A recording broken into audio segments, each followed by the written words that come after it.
Magandang oras mga kababayan, mga ka-Golden Boy. Paggrabe ng paggrabe ngayon ang bangayan ng dalawang kampo. Ang Team Suka o Binigar at ang PBBM Alyansa ng Bagong Pilipinas. At ito dahil sa hindi naman yung joke yung sinabi ni Digong. Kasi hindi siya nagsabi na joke lang ito Diretsong sinabi niya na papatayin niya 15 ka senador at pasabugin niya pa ang kung ano ang mga sasakyan siguro.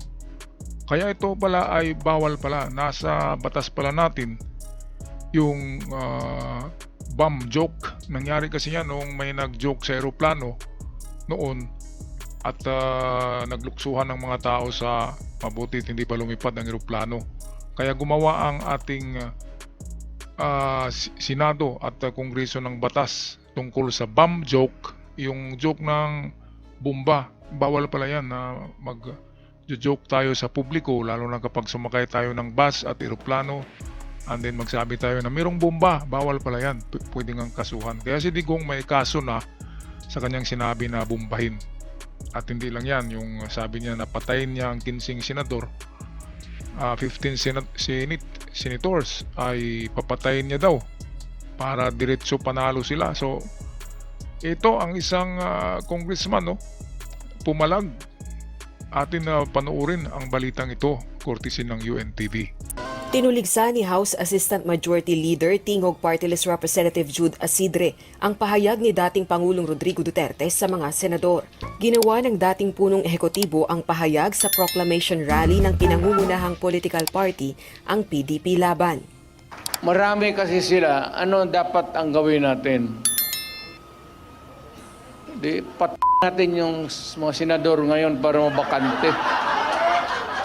Kung makapatay tayo ng mga 15 na senador, pasok na tayo lahat.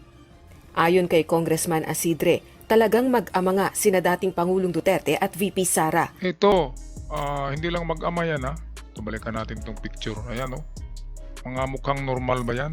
Makikita mo sa mga matay.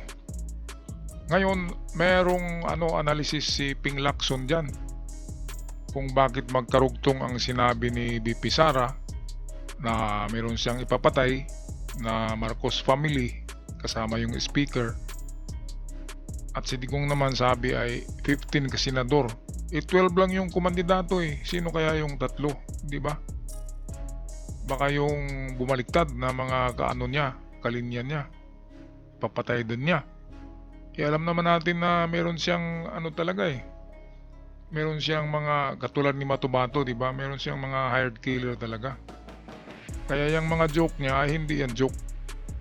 Kung joke man yan, 5% joke, 95 ay hindi. May laman. Kaya nga sa analysis ni Ping Lacson mismo, kasi yan si Ping Lacson, magaling yan sa pag-analyze ng krimen, ay meron siyang nakikita. Sabi niya hindi babanat si PBBM sa mga Duterte kasi meron silang alyansa noon at merong covenant, merong usapan yan Hindi sana babanat si PBBM, pero merong alam si PBBM, merong mga nakarating sa kanya na report na hindi lang sinabi kung ano talaga, pero talagang mabigat na problema ang mga banta sa buhay ni PBBM. Kaya ganun na lang ang galit ni PBBM. Yung unang patutsada ni PBBM ay bumili lang ng suka, ay nakatanggap na ng COC or itong Certificate of Candidacy. Kaya nagalit ka agad, tinamaan ng mga mga bato-bato sa langit, tinamaan, nagalit. Kahit na hindi tinukoy ni PBBM kung sino yung bumili ng suka, ay galit na galit. Si Bato ay papatay daw din siya kapag masasamang tao. Okay lang daw yung kamay niya mabahira ng dugo. Grabe ng mga tao kung magsalita. Palaging patayan, yan bang pipiliin nyo? Mga DDS, bakit ba hindi nyo mamulat ang mata nyo? Ako'y DDS noon, sulit Digong, pero pagdating sa mga patayan, labas na ako diyan. Kaya bumaliktad na ako. At lalo na sa issue ng China, dapat mawala ng China. So kung gusto nating mawala ang China sa WPS, ay dapat mawala na rin ang mga pro-China. Sino ba ang mga pro-China? Ito sila. Di ba? Kaya imulat nyo ang inyong mga mata. Kung kayo'y bubutod yan ng mga tao, siguraduhin nyo na kamag-anak kayo. Pero kung hindi kayo kamag-anak, huwag kayo bumuto, walang maibigay na maganda sa inyo ang mga taong yan. Okay, balik tayo sa ating video. VP Sara. Kabilang sa articles of impeachment laban kay VP Duterte ang ginawa nitong pagbabanta umano kina Pangulong Bongbong Marcos Jr., First Lady Lisa Araneta Marcos at House Speaker Martin Romualdez. Giit ni Representative Asidre, hindi biro ang pagbabantang pumatay ng opisyal ng gobyerno. Pagpapalaganap niya ito ng kultura ng karahasan at pagpapahina sa demokrasya. Dagdag pa nito, inciting to sedition o grave threats ang pagbabanta sa mga opisyal ng gobyerno at hindi pwedeng baliwalain dahil banta sa seguridad. Samantala, inudyukan naman ni House Deputy Majority Leader, Iloilo 3rd District Representative Lawrence Defensor ang mga senador na umaksyon na sa impeachment complaint laban kay Vice President Sara. May babala rin sa publiko si Congressman Defensor na isa sa magiging House Prosecutor sa nakabinbing impeachment trial ni Vice President Sara Duterte. Ay naku, lagot na pala itong si VP Sara kasi magagaling ang kinuhang mga mag-impeach sa kanya dyan sa impeachment case. Eh siyempre mga pro PBBM yung kinuha, alangan naman nakukuha ng mga pro digong, di ba? Kaya ganyan talaga kapag kalabanin ang batas. Eh kung si Digong ngayon ang presidente, hindi kaya pataubin si Digong kasi presidente. Ganon din si PBBM dahil presidente siya, hindi kaya. Hindi kayang banggain, parang bumangga kayo sa pader na bakal eh. Solidong bakal, kaya ayun. Pisat, di ba? So, yan ang tingnan natin, ang reality. Kung sino ang mayawak ng kapangyarihan ngayon, mahirap talaga itumbayan. Yan, kaya itong sila, klaruhin natin to itong sila Digong at ang kanyang mga alipuris ay gusto kasing makabalik ka agad sa pagka-presidente. Kaya maaga pa lamang, kahit na magkaibigan sila ni PBBM, ay pinatira niya kaagad. Inuna yung mga fake news ni Buljakira Maharlika, isa na ngayon, may kaso na, di ba? Nandun sa Amerika para malayang makapagdaldal siya doon ng mga faking news. Ngayon wala na eh. Mukhang tahimik na si Buljakira. Ganun talaga ang magipaglaban sa gobyerno. Kaya kung gustong magmadali ang mga Duterte na babalik agad sa pagka-presidente, hindi sana mangyari ang ganito kung hinintay lang nila na mag-expire ang termino ni PBBM at papalit na si Sara. Okay na sana yun na plano at maraming bubuto kay Sara. Bigla-bigla na lang kung ano-ano ang tinatapon kay PBBM para ma-impeach. Yang na-impeach ngayon si Sara. Kaya instant karma. Diba? Yun lang kasi. Ang punot dulo ng kaguluhan ngayon ay gusto talaga ni Digong na maging presidente si Sara para magkaroon ng immunity at maproteksyonan siya against the ICC. Kasi kung si Sara na, hindi pwedeng papasok ang ICC. Ngayon, inaaway nila si PBBM, inaaway nila. Kaya pumayag na si PBBM na papasok ang ICC. Kaya gusto na ni Digong na magkagulo eh. Gusto ni Digong magkagira para matabunan yung issue ng ICC. Kasi ang daming madadamay, si Bato, damay yan, Bungo, damay yan. At iba pang general na nidigong sa pagtukhang, damay. Kaya gusto na nila magkagulo na talaga eh. Para matabunan yung issue tungkol sa ICC. At huwag magipaglaban sa malakas na agos ng dagat. Kasi hindi pwede. Under the nature's law, you always go with the flow. Huwag salungatin ang flow ng dagat o ng river kasi hindi talaga pwede. So ganun yon. Okay, tapusin natin ang video. Pakinggan natin tong isang congressman dito na nagpapaliwanag kung ano ang masama sa mga sinasabi ni Digong na joke kuno pero may laman. Hindi biro yon. conditioning yon para ma-normalize ang salitang pagpatay sa isip ng mga Pilipino. Kasi magiging depensa din yun nila sa impeachment trial. So mag-ingat tayo, huwag na tayo magpapaloko pa sa ganyang conditioning ng mga taong bayan. If I were the senators, I would not sit quietly taking that statement. Sabi ko, kung binabato na yung bahay nyo, dapat gumising na kayo at tumindig na kung ano yung dapat gawin. Ito, sa tingin ko, unang tingin ko pa lamang dito na congressman ay may utak to eh. Kasi kinuha na isa sa prosecutor ni Inday Sara Lustay Duterte. At ito, sabi niya nga ay mind conditioning ang pagsabi na papatay tayo ng marami, magpasabog tayo. Kasi kung sila ay makaupo pagbalik, ay magiging normal na lang ang patayan sa tukhang, di ba? Pero yung alam naman natin, ang tinutukhang nila ay mga kalaban nila sa negosyo, di ba? Ganun naman yun. Yung mga paruhinog na tinukhang nila, di ba? Di ba ano yun? Tanungin nyo nga yung anak niya ni Paruhinog kung ano. Di ba malaman nyo kung ano ang katotohanan? Alright, so balik tayo dito kay Congressman sa kanyang pahayag tungkol sa mind conditioning ni Digong na patayan. Under the Constitution. And that is to proceed with trial. Proceed forthwith with trial. Ayon pa kay Representative Defensor, marami ng batikang abogado ang nagpahayag ng kagustuhang tumulong sa kanila sa prosecution panel para sa impeachment trial. Dinagsa kami ng mga legal eagles na sa buong Pilipinas na gustong tumulong to proceed with this impeachment trial, at dinagsa kami ng mga batikang abogado na gustong makonvict at matapos na itong impeachment trial. Nako.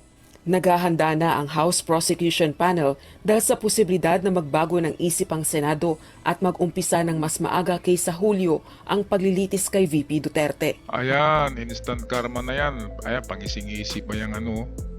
Wala na. Tapos na. Di ba?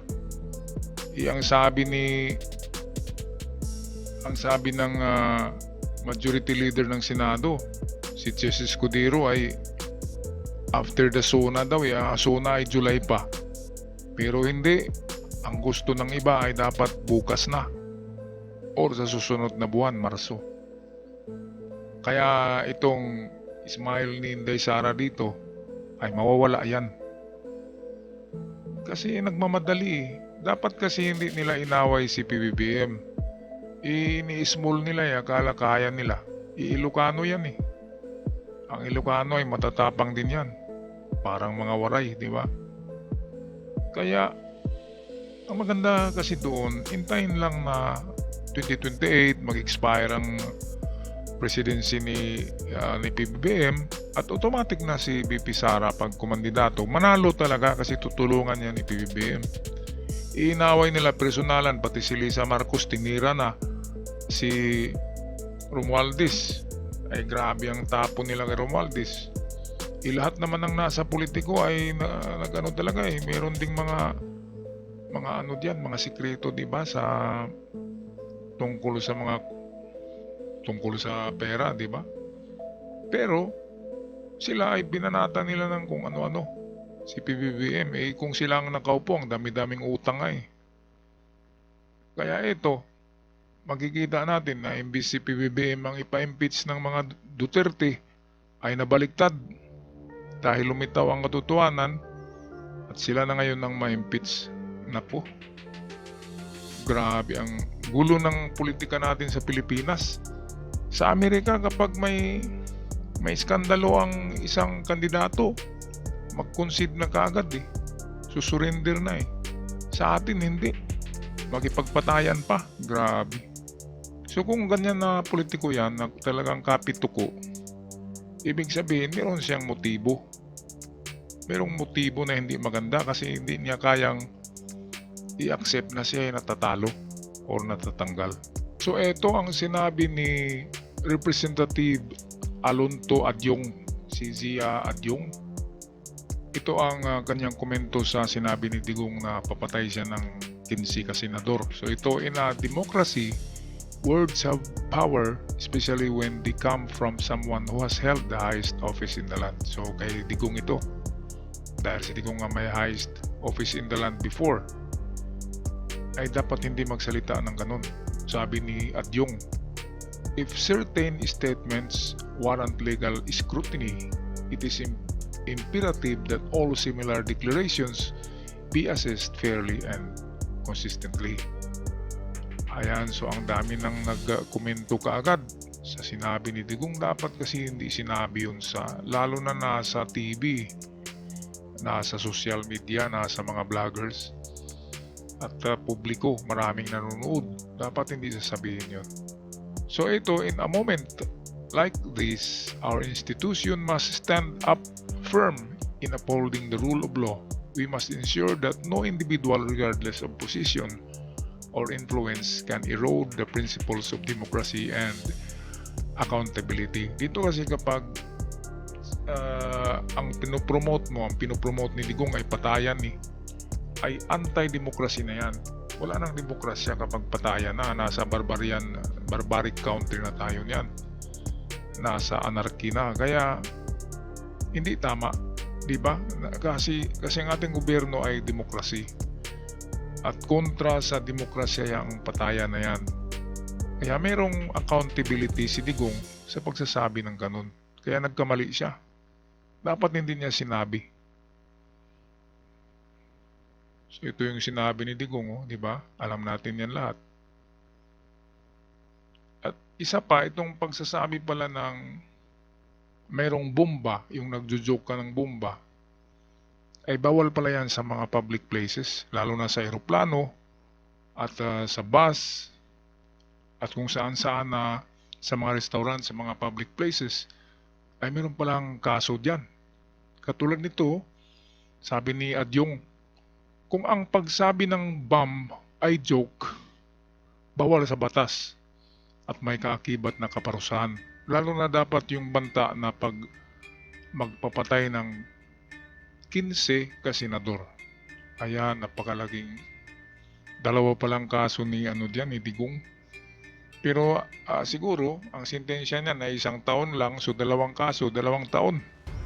Pwede na rin para paglabas niya 2028 na ay eleksyon na, di ba? At kandidato siya muli. Kung kaya niya pang maglakad, ngayon nga nagtutungkod na siya at may nag-alalay na. Bawal sa ating saligang batas ang sinumang Pilipino na kumandidato na may malubhang sakit. Pero kapag walang sakit, pwede. Magiging nuisance pa nga yung walang mga pera. Kung mayaman ka na, masakitin ka na, hindi mo na kayang maglakad, ulyanin ka na, may Alzheimer na, pwede pa ba yan? Diba? Okay, balik tayo sa ating video. Alright, so ito lang ang ating reaksyon ngayon sa araw na ito tungkol sa mga maling